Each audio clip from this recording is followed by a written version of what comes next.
Hi there, I am Congresswoman Maria Salazar representing Florida's District Number 27 in Miami, the heart of the Cuban American exile community in the United States.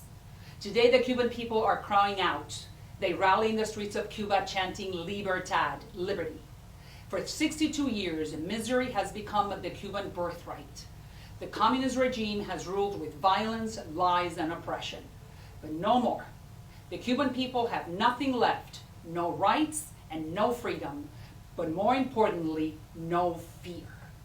The world is watching as tens of thousands of Cubans take to the streets, but the regime is fighting back. The regime is a satanic nightmare. Internet blackouts, silence of the press, beating those on the streets, that is Cuba's reality now. As the island goes dark, the Cuban people fight in the streets alone.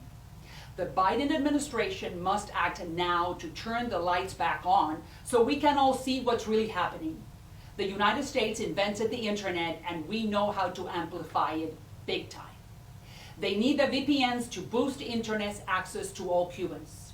They need the ability to share their videos in order to expose their regime's atrocities. They need a secure channel, just like Pompeo did with Iran, who cut internet 3 years ago for killing their own people. That is the same thing that's happening to the Cubans now. Cuba is 90 miles away from Miami, but the distance between freedom and oppression, worlds away, but only minutes apart. When Fidel Castro took to power in 1959, he promised the riches to the world and called it democratic socialism. This is the same false promise being brought to you today by liberal politicians, Hollywood, academia, and the legacy media. Socialism is socialism, no matter what word you put in front of it or behind it.